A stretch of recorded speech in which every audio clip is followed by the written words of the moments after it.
शादीशुदा लोगों को एक बड़ी सीख देने वाली कहानी। पत्नी ने न जाने क्या किया था कि पति ने उसे एक के बाद एक कई थप्पड़ जड़ दिए। हमेशा हर सिचुएशन को शांति से हैंडल करने वाली पत्नी भी इस बार इतनी अशांत हो उठी कि उसने अपनी चप्पल ही निकालकर पति की ओर फेंक दी। चप्पल पति के बालों को छूते हुए निकल गई। ये किस्सा यहीं पर ख़त्म हो सकता था, मगर पति ने इसे अपनी मर्दानगी का विषय बना लिया और बात बद से बदतर होती चली गई। रिश्तेदारों ने भी आग में घी का काम किया। किसी ने कहा, जो औरत अपने पति को चप्पल से मार सकती है वो ना तो वफादार हो सकती है और ना ही पतिव्रता। ऐसी औरत परिवार ही नहीं पूरे समाज पर कलंक की तरह है। बात कोर्ट तक पहुंच गई। दोनों पक्षों ने एक दूसरे के खिलाफ केस फाइल कर दिया।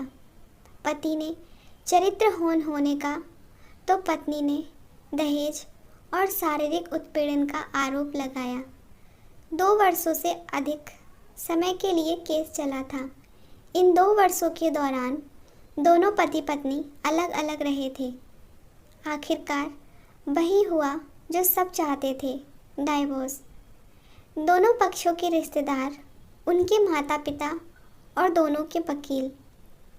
लेकिन 5 साल की सुखद शादी और एक सुंदर बेटी होने के बाद मिले इस डाइवोर्स से पत्नी मूक थी और पति शांत। शायद ये इत्तेफाक ही था कि दोनों पक्षों के लोग एक ही चाय की टपरी पर आमने सामने बैठ गए। पति पत्नी भी इन सभी से दूर एक दूसरे के सामने मेज पर बैठे। पत्नी ने पति से कहा, अब तो खुश होगे ना, तुम्हारे मन की जो हुई। तुम भी तो आज जीत गई हो, मुझसे तलाक तो तुम्हें भी मिल गया है। पति ने कहा, तलाक को तुम जीत का प्रतीक समझते हो? पत्नी ने पूछा। पति चुप रहा। थोड़ी देर की शांति के बाद पति ने कहा, मुझे तुम्हें 5 लाख रुपए अभी और हर महीने 8,000 देने का आदेश है। अभी मेरे पास पैसे नहीं हैं, इसलिए मेरा जो सिटी में फ्लैट है उसे तुम्हारे नाम कर देता हूँ। पत्नी बोली, लेकिन उस फ्लैट की कीमत तो 18 लाख की है।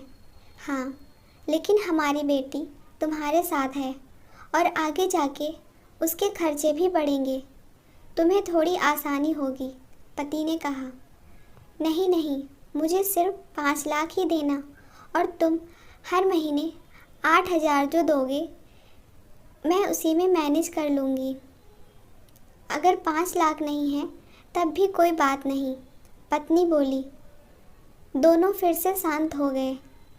पति सोचने लगा, कितनी भोली है और समझदार है ये औरत, जो कुछ समय पहले मेरी पत्नी थी और अब अनजान। ये वही है जो कम से कम खर्चे में घर चलाती और पैसे बचाकर मेरे जन्मदिन और बर्थडे पर हमेशा मेरे लिए नए कपड़े खरीद लाती। कभी बीमार भी हो जाती तो पैसे बचाने के लिए मुझे मालूम ना होने देती और घरेलू नुस्खों से अपना इलाज कर लेती। मेरी ही मति मारी गई थी। मैं ही अपनी झूठी मर्दानगी के चक्कर में इतनी बड़ी गलती कर बैठा। पत्नी के दिमाग में भी उथल पुथल चल रही थी। अभी भी वैसा का वैसा ही है। पहले भी खुद से ज़्यादा हमारे बारे में सोचता था और अब भी वही कर रहा है। पता नहीं कौन सी मनहूस घड़ी में मैं झगड़ा कर बैठी। पति ने मौन तोड़ते हुए पूछा, अब तुम्हारे कमर का दर्द कैसा है? ज़्यादा तकलीफ़ तो नहीं होती? पत्नी हल्का सा मुस्कुराई और बोली, अभी भी होता है। वो तो होगा ही, तुम योगा या कसरत भी तो नहीं करती हो। पति ने कहा, तुम बताओ, तुम्हारा अस्थमा कैसा है? क्या अब भी दौरे पड़ते हैं? पत्नी ने पूछा।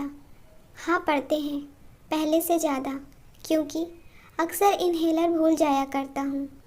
याद दिलाने के लिए तुम जो नहीं हो अब, पति बोला। पत्नी की आंखों में आंसू आ गए और वह बोली, तुम्हें मेरे चरित्र पर सवाल नहीं उठाने चाहिए थे, तो ये परिस्थिति आती ही नहीं। हाँ, मैं जानता हूँ, तुम बहुत अच्छी हो, मुझसे गलती हो गई, बहुत बड़ी गलती। मैं लोगों के बहकावे में आ गया था, पति बोला। पति कुछ कहना चाह रहा था, लेकिन हिचकिचा रहा था। पत्नी ने पूछा, कुछ कहना चाहते हो? बोलो। क्या सब पहले जैसा नहीं हो सकता? क्या मतलब? पत्नी बोली, मतलब कि हम फिर से पहले की तरह पति पत्नी बनकर, सच्चे दोस्त बनकर नहीं रह सकते। पति बोला। पर ये डाइवोर्स के पेपर दिखाते हुए पत्नी ने कहा। फाड़ देते हैं, पति ने अपने पास रखे डाइवोर्स के पेपर फाड़ते हुए कहा। पत्नी ने भी अपने पास रखे पेपर फाड़ दिए। सभी हैरान थे, वकील, रिश्तेदार और माँ बाप। पति पत्नी दोनों एक दूसरे का हाथ में हाथ पकड़े अपने घर की तरफ चले गए। दोस्तों, ये कहानी उन हर पति पत्नी के लिए बड़ी सीख है जो छोटी छोटी बातों पर लड़ते हैं और इन झगड़ों को बड़ा बनाने, अलग होने का डिसीजन लेते हैं। प्यार और झगड़ा तो एक सिक्के के दो पहलुओं की तरह हैं।